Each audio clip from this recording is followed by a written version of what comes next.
आप देख रहे हैं अमेज नाउ।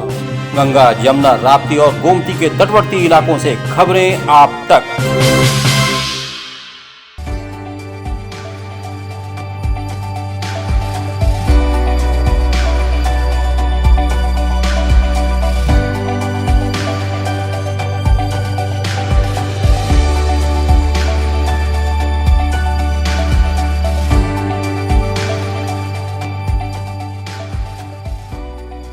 पूर्वांचल का एकमात्र उत्कृष्ट सुपर स्पेशलिटी संस्थान Shri Ram Janaki Netralaya, jubilee road, Gorakhpur. Retina surgery, समलबाई और लेंस प्रत्यारोपण, फेको सर्जरी। आयुष्मान योजना से संबद्ध। सुविख्यात वरिष्ठ रेटिना रोग विशेषज्ञ डॉक्टर दुर्गेश कुमार। समय समय पर लगाए जाने वाले निशुल्क परामर्श शिविर में समलबाई, ग्लूकोमा, स्क्रीनिंग और जांच हेतु संपर्क करें। Glaucoma and phaco expert doctor Pankhuri Jauhari से। नेत्र से संबंधित सभी रोगों के समुचित इलाज के लिए एकमात्र प्रतिष्ठान श्री राम जानकी नेत्रालय, एडी चौक, जुबली रोड, गोरखपुर।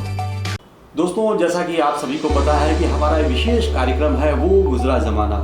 इस सेगमेंट में हम अपने सिर्फ शहर जनपद से ही नहीं बल्कि आसपास के जिलों से या कह लीजिए पूर्वांचल से हमें ऐसी जो भी शख्सियतें मिलती हैं जिनसे हमें शिक्षा मिलती है, जिनके हम विचारों को आत्मसात कर सकते हैं, ऐसी शख्सियतों को हम आपके सामने लाने की कोशिश करते हैं लगातार। और इसी क्रम में आज हम आपके पास एक लेकर आए हैं ऐसी ही शख्सियत जो लगभग 4 दशक से भी अधिक का समय उन्होंने अपने एजुकेशन लाइन, शिक्षा को दिया है।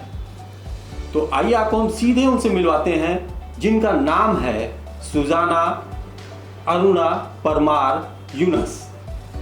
नाम में क्या रखा है ऐसा कहा जाता है, लेकिन आज हम सबसे पहले शुरुआत भी इसी से करते हैं कि इसका नाम का क्या अर्थ है और इतना लंबा नाम क्यों। ये लंबा नाम मेरा जानबूझ के नहीं है जी।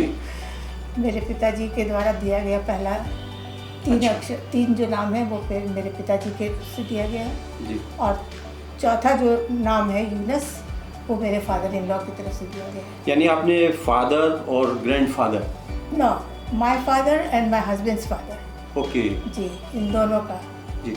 अब इसका अर्थ हम जानना चाहेंगे। सुजाना सुजाना का अर्थ है गुलाब का फूल ओ या गुलाब की तरह लालिमा लिए हुए, खुशबूदार, जी मन बहुत खूबसूरत है। जी।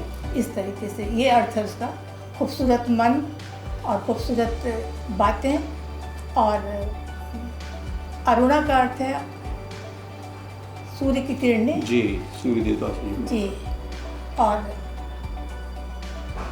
परमार का अर्थ तो मुझे नहीं मालूम, लेकिन मैं ये जानती हूँ कि ये राजपूताना घर का ये कोई टाइटल है। मेरे जी। फादर का, मेरे दादा का और मेरे पिता का टाइटल है ये, जी। जो मुझे मिला। हाँ। और जब मेरी शादी हो गई तो उसके बाद मुझे मिस्टर यूनस के नाम से, मेरे हस्बैंड के नाम से, उनके फादर का नाम मिला। तो उस नाम को भी मैं लगाती हूँ जो यूनस नाम है। और यूनस जो है इसको कभी कभी गलत स्पेलिंग कर ली जाती है जिससे गलत समझा जाता है, लेकिन जी। ये नाम बाइबल के अनुसार एक योना नबी के नाम से है ये। दोस्तों, जैसा कि आपने बताया अरुणा जी ने, मैं आपको बातचीत में अरुणा जी कह के बुलाना ठीक रहेगा? आपने बताया, हमने पहले कहा कि नाम में क्या रखा है, लेकिन आप समझ सकते हैं कि इन इतने लंबे नाम, इतनी शख्सियत, इतने गुण, तो फिर उनका अपना व्यक्तित्व कैसा होगा। कुछ अपने बारे में, अपने प्रोफेशन के बारे में बताएं। Myra beauty salon and academy. जल्द आएं, अपनी स्किन और बालों को स्वस्थ बनाएं, साथ ही साथ अपनी पर्सनैलिटी में लाएं निखार, कम खर्च में पाएं मनचाहा सौंदर्य। मायरा से पहले और मायरा के बाद।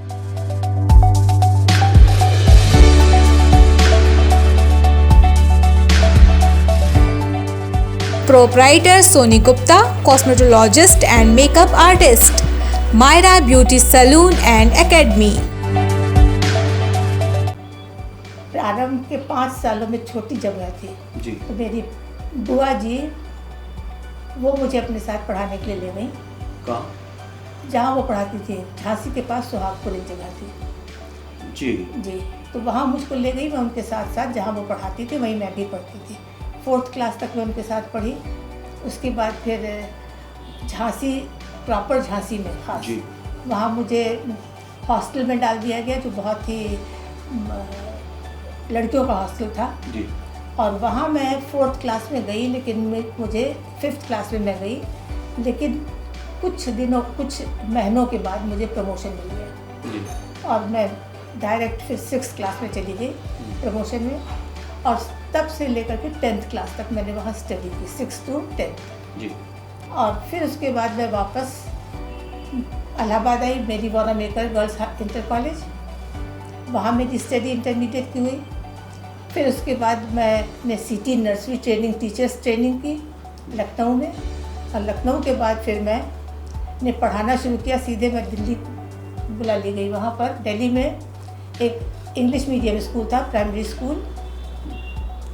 स्कूल में मेरा टीचिंग जॉब के लिए बुलाया गया और मैं वहाँ पर बच्चों को पढ़ाती। साल भर के बाद मुझे वहाँ अच्छा नहीं लगता था, अच्छा। क्योंकि मेरे लिए एनवायरनमेंट बिल्कुल फ़र्क था। जी। पर मैं वहाँ से फिर मैं सीधे बुला ली गई वहाँ से, और मैं झांसी फिर वापस गई। झांसी मेरा बहुत नोन प्लेस था, जी। अच्छी तरह से जानती थी। वहाँ एक और हमारी बुआ जी थी, वहाँ रह करके मैंने 1 साल English medium school, Kings George school, उसमें मैंने पढ़ाया। और वहाँ से मेरे पापा को पता चला कि इसकी तबीयत ठीक नहीं रहती है वहाँ पर, जी। तो उन्होंने यहाँ बनारस में हमारी एक आंटी हैं, उनके स्कूल में बुला लिया। अच्छा। लेकिन उसी के लगभग 1.25 साल बाद 1966 में मुझे भाटपार रानी, जहाँ मेरा मदर प्लेस है, मेरा जी। मायका है, वहाँ पर मुझे बुला लिया गया। और वहाँ हमारे आचार्य केशव चंद्र मिश्रा जी, जो प्रबंधक भी थे और एक तरह से संस्थापक थे, उनके द्वारा बालिकाओं का स्कूल खोला गया जी। श्री राजर्षि टंडन के नाम पर, अच्छा। जो गुरु हैं। और राजेश टंडन बालिका इंटर कॉलेज हमारा नाम, विद्यालय का नाम है, जी। जो खोला गया उस समय। और जब मैं वहाँ गई तो स्थिति बहुत ही ख़राब थी। जी।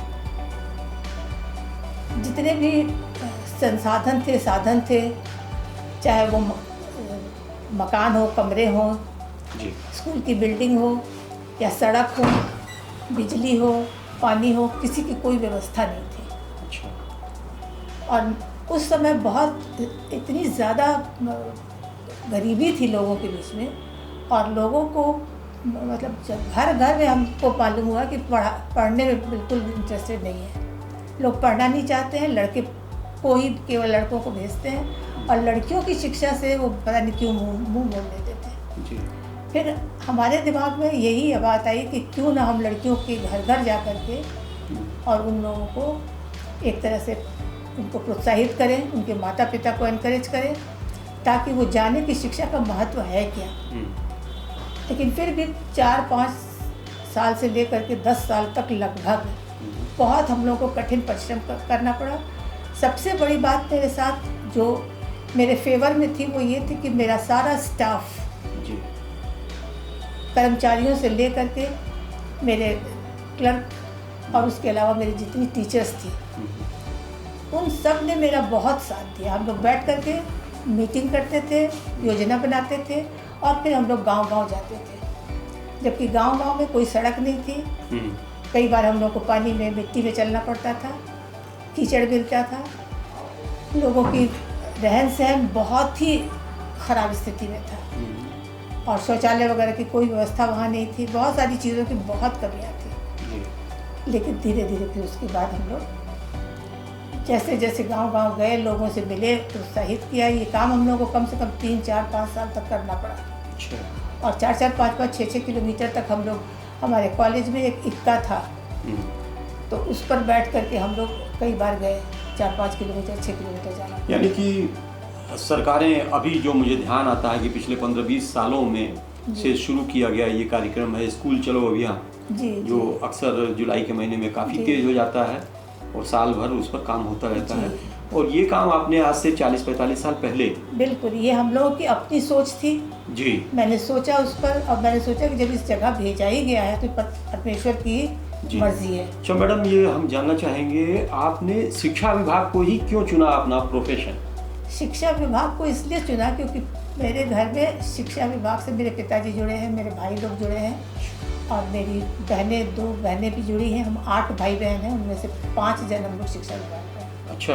लेकिन हमारे पिताजी का इसमें बहुत बड़ा हाथ रहा हम लोगों को प्रोत्साहित करने में, पढ़ाने लिखाने में, जी। जबकि जैसा कि आपने बताया कि वो समय था जब लड़कियों को पढ़ाई से काफ़ी पीछे रखा पीछे, जाता था, बिल्कुल। पीछे धकेल दिया जाता था। जब बोलते थे लड़कियों से घरों में जा कर के कि पढ़ने भेजिए, पढ़ने से बहुत सारी जितनी भी सकारात्मक बातें थी जो जीवन के लिए आवश्यक थी उन सबको बताते थे कि ये होगा, तो कहते थे क्या करिए पढ़ के, और हम नौकरी कराए के बाद कि पढ़ाई नौकरी नहीं के करा। हमने कहा नौकरी केवल के लिए नहीं पढ़ता है कोई। तो इस तरह की बातें लोग करते थे और नकार देते थे जी। बहुत सारी बातें। फिर बड़ा खराब लगता। आप लोग कैसे उस बात को, सीन को कैसे फेस करते थे जब वो आपने जो अभी भोजपुरी भाषा में आपने बताया कि क्या करिए पढ़ लिख के, तो वो कितना खराब वो सीन होता होगा, उनकी नकारात्मकता पूरी तरीके से उनके शरीर, बॉडी लैंग्वेज से दिखती होगी। बिल्कुल दिखती थी, लेकिन हम लोग अपनी बॉडी लैंग्वेज इस तरह से हमारी हो गई थी कि हम उनको अपनी बॉडी लैंग्वेज से भी, अपनी बातों से भी एक तरह से उनको प्रभावित करें। प्रभावित करने का मतलब उनको इनकरेज करें और ये कोशिश करें कि अधिक से अधिक लड़कियाँ आएँ, क्योंकि 4-5 लड़कियों से प्रारंभ हुआ था। जो आप लोग अथक प्रयास करते रहे, भगीरथ प्रयास किया, उसकी सफलता, उसका परिणाम आपको कितने दिनों में, कितने सालों में मिला? 5 साल से 10 साल में बहुत अच्छी प्रोग्रेस होने लगी। यानी आपको 5 साल 10 साल ज़्यादा मेहनत करनी पड़ी, लेकिन उसके बाद से हम लोग को धीरे धीरे प्रोग्रेस दिखने लगी जी। और लोगों ने जब ये देखा कि पढ़ाई अच्छी हो रही है जी, उसके साथ साथ बहुत सारी एक्स्ट्रा करिकुलर एक्टिविटीज़ हो रही हैं जो वहाँ कभी नहीं होती थी। अच्छा, वो भी आप लोग उस समय भी करते थे? बिल्कुल बिल्कुल। अच्छा, उसी समय से शुरू कर दी थी हमने, जिसमें बहुत सारी चीज़ें थी, तो वो उसके वजह से बहुत लड़कियों पर प्रभाव पड़ा। अच्छा। लेकिन गार्जियन कहते थे कि कौन नचाए के बाद, वो तो नचावत है लड़कियों के। अगर डांस का प्रोग्राम, बहुत अच्छे डांस होते थे जो क्लासिकल भी, और प्लस जितने अपने देश के राज्य हैं उन पर आधारित उनके फोक डांसेस बहुत होते थे। अच्छा, कराते थे हम लोग, सिखाते थे, लेकिन लड़कियां इंटरेस्ट बहुत लेती थी, गार्जियन नहीं लेते थे। कुछ गार्जियन इस तरह की बातें कह देते थे, कभी कभी तकलीफ होती थी, पर मैं तकलीफ को नहीं वो करती थी, उसको आउट करके मैं उनसे, गार्जियन से बातें करती थी कि देखिए एक दिन ऐसा आएगा कि आप लड़कियों को वापस लेके आएंगे कि पढ़ा दीजिए। 6th 7th के बाद 8th के बाद लड़कियों को निकाल लेते थे वो। आपने कितने साल गुजारे शिक्षा विभाग से जुड़कर शिक्षा प्रचार प्रसार में? प्रचार प्रसार में तो 10 साल, लेकिन समझिए कि जब तक मैं काम करती रही तब तक मेरा प्रचार प्रसार कुछ न कुछ अपने कामों के द्वारा, बातों। कितने साल आपने गुजारे अध्यापन के क्षेत्र में? जी, 43 ईयर्स। 43 ईयर्स। 43 साल, जी। ये समय बहुत कम नहीं होता है, बहुत ज़्यादा होता है। मैं 18 साल की भी नहीं थी अभी, तब मैंने पढ़ाना शुरू कर दिया था जी। 17+ थी मैं जी। और उसके बाद मैं, जैसा कि आपने बताया कि आपके पिताजी की देन थी कि आप इस विभाग शिक्षा की तरफ आप अग्रसर हो सकें जी।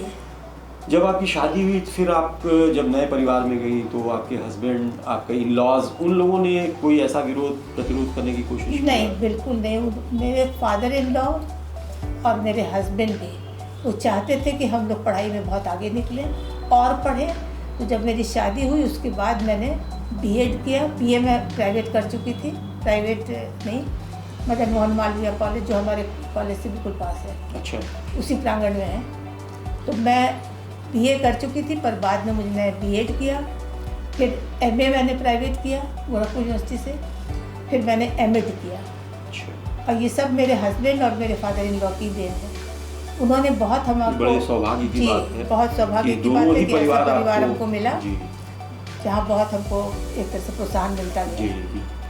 तो हमने अपनी पढ़ाई पूरी की और उसके साथ साथ ज़िंदगी के बहुत सारे ऐसे अनुभव होते गए जिसमें हमने उसके महत्व को समझा कि जो पिताजी ने हम लोगों को एक तरह से जिस लाइन पर लगाया वो बहुत ही खूबसूरत और अच्छी लगी। आपके जैसा कि आपने बताया कि आपके घर में शिक्षण माहौल शुरू से रहा है जी, आपके घरों में आपके बाद भी शिक्षा का प्रचार प्रसार आपके घर के लोग आपके बेटे को हुए कर रही हैं। जी, तो आपने जैसा कि बताया अभी जो शिक्षा का जो माहौल है, जो प्रचार प्रसार का तरीका है जी, और जो आपके समय का था, उन दोनों में कहीं आपको अंतर दिख रहा है एजुकेशन में? बहुत फ़र्क है और धीरे धीरे प्रोग्रेस हुई है, जी। लेकिन अंतर तो बहुत इस समय में और उस समय में बहुत ज़्यादा अंतर है। लेकिन गांव देहात में वो अंतर देखने को नहीं मिल रहा है, बहुत कम देखने को मिल रहा है, क्योंकि आज मोबाइल और बहुत से वो साधन जिन पर बच्चे ऑनलाइन पढ़ते हैं जी। वो गांव-गांव में इंटीरियर में आप जाइए किसी के पास शायद नहीं मिलेगा। जी। पूरे घर में एक मोबाइल होता है जिसको फादर जाएंगे काम करने या मदर जाएंगे तो वो लेके चले जाते हैं। तो बच्चे के लिए जो पढ़ने वाला बहुत मुश्किल होती है। ये चीज़ें हम मेरे बड़े बेटे ने एक स्कूल खोला है जी। बिहार, जहाँ हमारा फादर इन लॉ का घर है। अच्छा। तो वो स्कूल अपने आप में बहुत अच्छा चल रहा है। तो वहाँ पर उन्होंने ये बात को देखा है गांव-गांव में कि कितनी मुश्किल होती है बिना साधन के पढ़ाई पे, क्योंकि अब पूरी तरह से ऑनलाइन चीज़ें हो गई हैं जी। कंप्यूटर बेस्ड, और इसके साथ साथ ये मोबाइल्स के उससे बच्चे और बहुत सारे ऐसे साधन हैं जिनसे बच्चे बहुत अच्छे से पढ़ लेते हैं, पढ़ सकते हैं। तो उन लोगों ने इसमें बहुत उनके जो उन्होंने अपने सर्वे किया उसके द्वारा भी हमको पता चला कि आज भी कितनी स्थिति खराब है। फिर भी अगर मेहनत करते हैं हम लोग या मेहनत करेंगे तो निश्चित रूप से इसमें बहुत। यानी आपका कहना है कि शहर क्षेत्र और ग्रामीण क्षेत्र में एजुकेशन में सीधा सीधा फर्क आज भी दिखता है? आज भी दिखता है। शहरों में मैं एक बात ये कहना चाहती हूँ जी कि जो एक सांस्कृतिक विलंबना कही जाती है, सोशियोलॉजी का एक शब्द है सांस्कृतिक विलंबना। अच्छा। तो संस्कृति जब जो हमारी संस्कृति है, एक भौतिक संस्कृति है, हमारी अपनी सारी। तो सांस्कृतिक विलंबना का ये अर्थ है कि हम भौतिकता में तो खूब बढ़ते जाते हैं आगे। जी। गांव देहात में देखिए कपड़ों में, हाँ।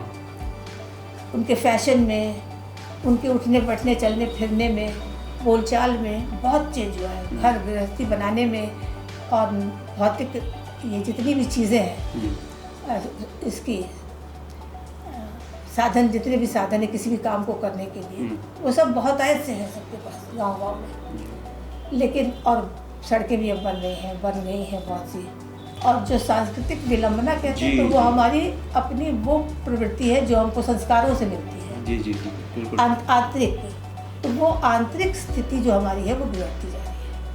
लोग भूलते जा रहे हैं, उसमें पीछे रहते जा रहे हैं। और बाकी सारी दुनियावी जितनी चीज़ें हैं, भौतिकता वाली जो चीज़ें हैं बहुत उसमें आगे ज़्यादा बढ़ आगे हैं संसार के ज़्यादातर लोग। जबकि होना ये चाहिए दोनों साथ चले तो बहुत अच्छा है। बहुत अच्छा।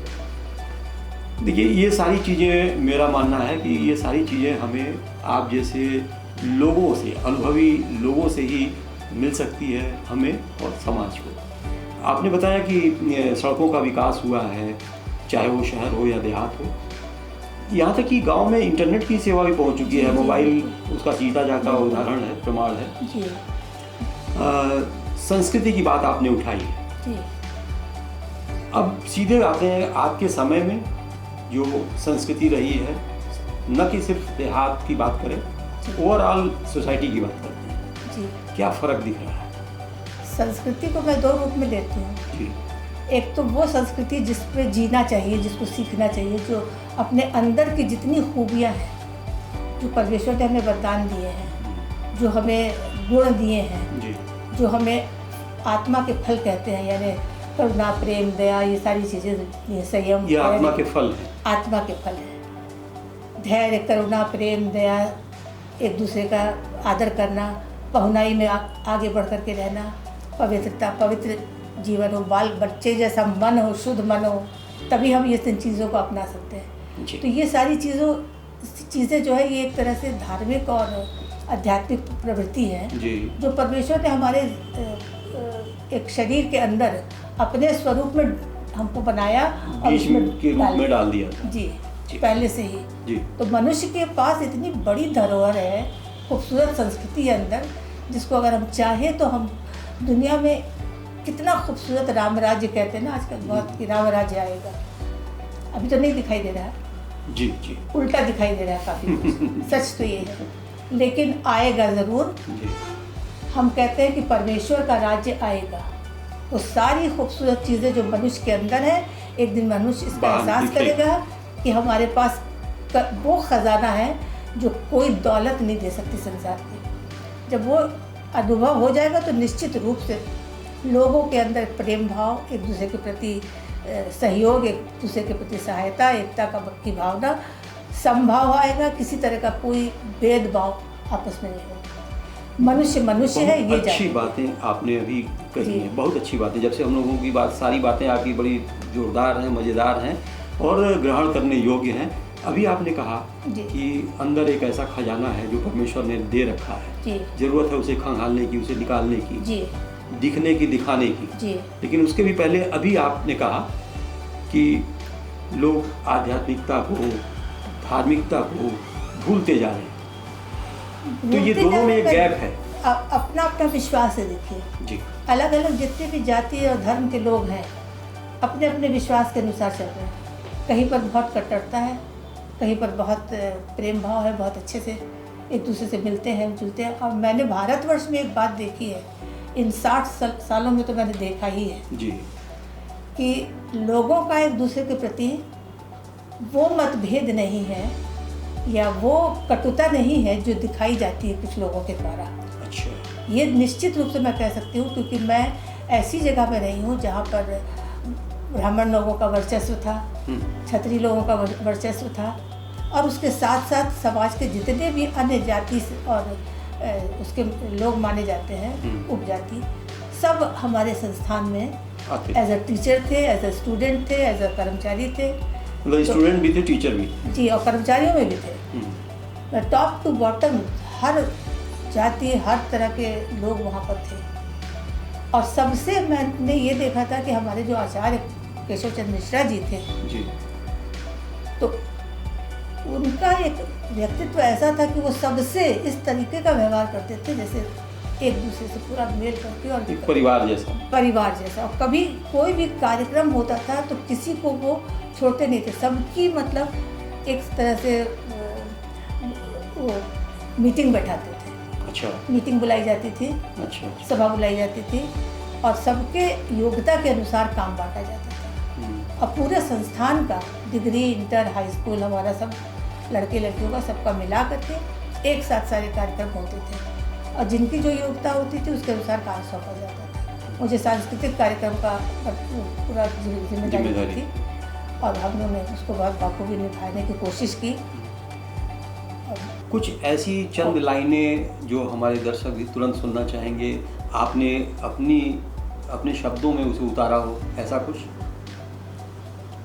हाँ, आपके सामने। थोड़ा सा मैं सुना दूँ एक जी छोटी जी प्लीज। उसकी करुणा का पानी, करुणा का बादल उमड़ रहा है, प्रभु तेरा अनुग्रह बरस रहा है, फिर क्यों मानव तरस रहा है, क्यों बेचैन और परेशान है, तू जीवन की धूप दिखाता है, जीवन दायिनी हवा चलाता है, वचन से अपने रोज की रोटी खिलाता है।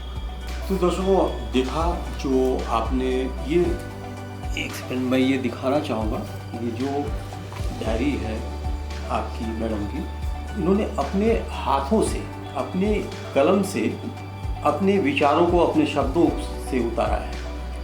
ये कहीं लिखा हुआ नहीं है, ये इनके अनुभव हैं जो इन्होंने अपनी कलम से इन सादे कागज़ पर उकेरा है। तो और ये सारी बातें एक दिन में, एक महीने, एक साल में नहीं, 43 साल का सीधा एक लंबा अनुभव जो शिक्षा दान दिया इन्होंने, और उस दरमियान जितने अनुभव थे उससे हम समझ सकते हैं कि ये सारी चीज़ें नीचे आ रही हैं कागज़ पे। अब बात करते हैं थोड़ा सा इन अध्ययन और शिक्षा से हटके मनोरंजन की दिशा में। जी। खास तौर से फिल्मों की बात करें, आपके समय में भी कुछ फिल्में रही ही होंगी, एक राज कपूर की फिल्म आई थी, जी। मीना कुमारी और राज कपूर से। कितना शौक था फिल्मों के प्रति आपको? बहुत ज़्यादा नहीं, क्योंकि हम लोग ने बचपन से कभी फिल्म देखी नहीं थी। हॉस्टल में पढ़ते थे तो देखने को कभी मिली ही नहीं, जी तो शौक भी नहीं जागा शायद, लेकिन अंदर था कि हम फिल्म देखने आए। जी जैसे जैसे बड़े होते गए, टीचिंग लाइन में आए, तो होता था कि किसी एक दिन जाके फिल्म देख लें, जी। लेकिन कभी कभी वो संभव हो पाता। सुना कि पीछे के समय में पूरे स्कूल को, क्लासेस को ले जाके कोई अच्छी सी फिल्म अगर आती थी तो वहाँ ले जाके दिखाया नहीं, जाता हम था। लोग के समय में ऐसा ना तो वहाँ फिल्म की ऐसी कोई व्यवस्था थी।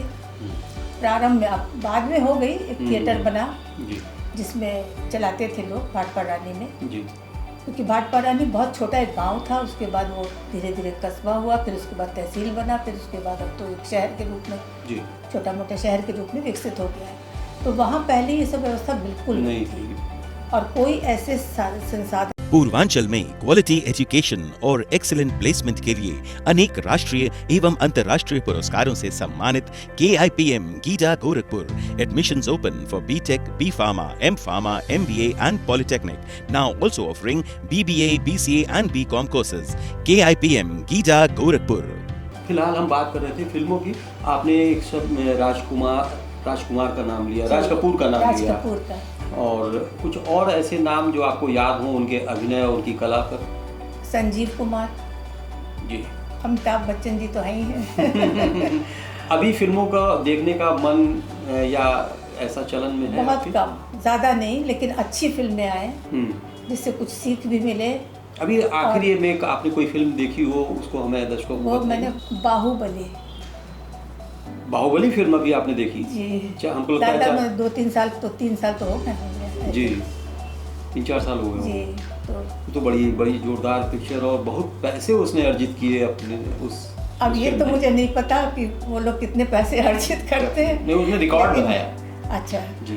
दैट्स वेरी गुड, लेकिन पिक्चर अच्छी लगी। किस Actors, मामले में actresses- अच्छी लगी होगी आपको? उनकी एक्टिंग बहुत अच्छी थी, और जो क्या वो कहीं स्पिरिचुअलिटी और आध्यात्मिकता पर आधारित थी क्या? नहीं, मुझे तो नहीं लगा कि स्पिरिचुअलिटी और आध्यात्मिकता पर आधारित है, लेकिन मुझे ये ज़रूर लगा कि एक अच्छा काम करने वाला सही काम की तरफ एक का ध्यान है, और दूसरे का कैसे लूट ले, कैसे ख़त्म कर दे इसको, कैसे राज्य हथिया ले, एक ये था। जी जो राजा महाराजाओं में और शासन, जहाँ कहीं भी उनके शासन होते थे, उसमें एक तरह से आम बात थी जी।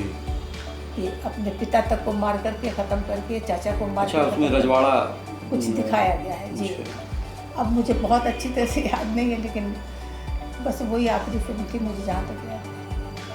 हमें लगता है कि कमोबेश सारी फिल्मों का अंत भी यही होता है कि कुछ अच्छी चीज़ें दिखाते हैं और बुरी चीज़ें दिखाते हैं, और फिर अच्छी चीज़ों को यही दिखाया जाता है कि अच्छी चीज़ों का ही विजय होता है, या उन चीज़ों को ग्रहण करना चाहिए।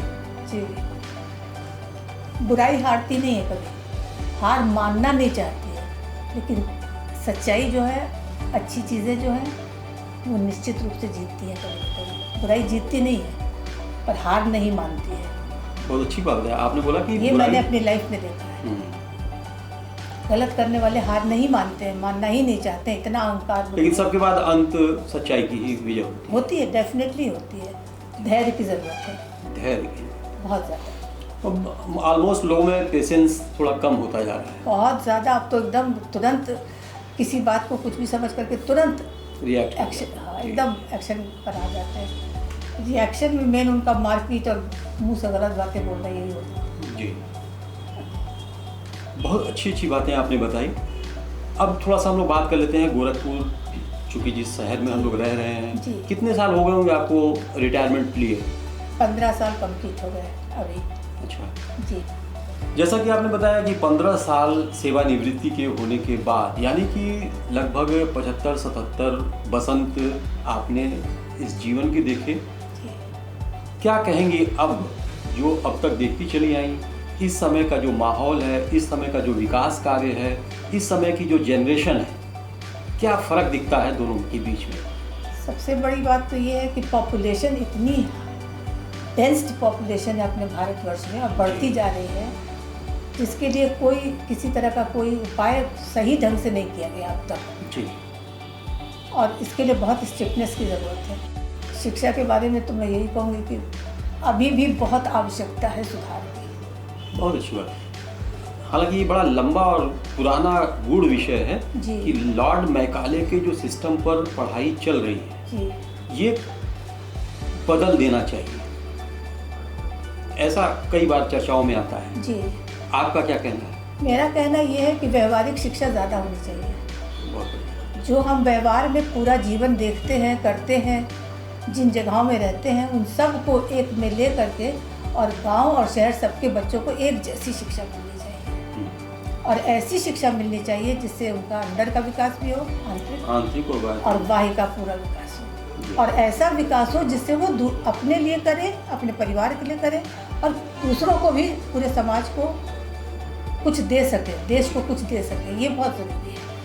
हम कुछ भी पालें लेकिन अगर हम अपने किसी और को देने के में सक्षम नहीं है, अपने देश को देने में सक्षम नहीं है, जिसकी मिट्टी में हम पल बढ़ रहे हैं जी, तो बेकार है। बहुत अच्छी बात। समय कम है और आपका अनुभव इतना है कि उसे एक कुछ मिनटों में, कुछ घंटों में बयान नहीं किया जा सकता है। तो आपने जितनी सारगर्भित बातें बताई हैं उसे अनुकरणीय है, उसे ग्रहण करने योग्य है। उन चीज़ों को हम फिर किसी खास विषय को लेकर आपके साथ फिर लोगों, अपने दर्शकों के सामने होंगे। आज जितनी बातें बताएं उसके लिए बहुत बहुत धन्यवाद, आभार आपका। नमस्कार। तो ये था हमारा खास कार्यक्रम वो गुजरा जमाना। आपने देखा और सुना सुजाना अरुणा परमार, जिन्होंने अपने जीवन के कीमती 43 साल सिर्फ शिक्षा के प्रचार प्रसार में दे दिया। आपने ये भी देखा होगा, सुना होगा। उन्होंने ऐसे दुरूह रास्तों, ऐसे ग्रामीण क्षेत्रों में जाकर उन्होंने काम किया है, शिक्षा का प्रचार प्रसार किया है और आज नहीं, कम से कम 2.5-3 दशक पहले की बात उन्होंने बताई।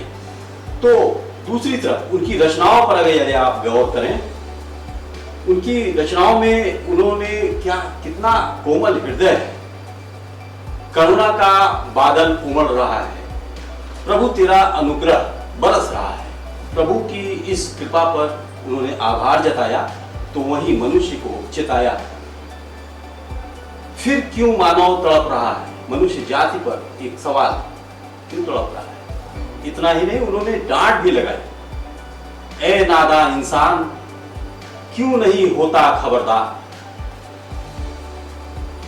इन रचनाओं से ऐसी शख्सियत का अंदाजा सहज लगाया जा सकता है और यकीन मानिए कि ऐसी शख्सियत यदि हमारे परिवार, हमारे समाज में है तो हमारा जीवन धन्य हो जाता है। तो ऐसी शख्सियतों को हम आपके सामने लाने के लिए हमेशा से प्रयासरत रहे हैं। आज का हमारा कार्यक्रम कैसा लगा हमें ज़रूर बताइएगा। तो फिर हम मिलेंगे किसी खास शख्सियत के साथ, तो हमें दीजिए अनुमति। नमस्कार।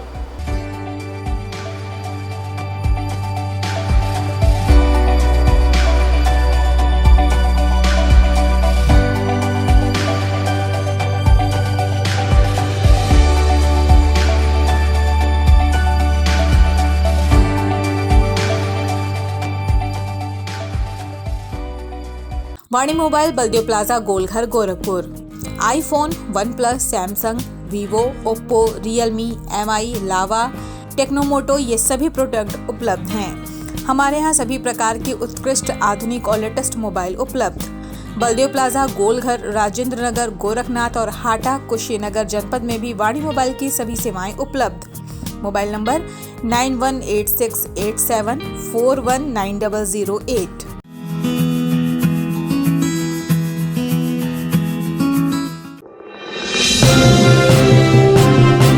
आप देख रहे हैं अमेज नाउ। गंगा, यमुना, राप्ती और गोमती के तटवर्ती इलाकों से खबरें आप तक।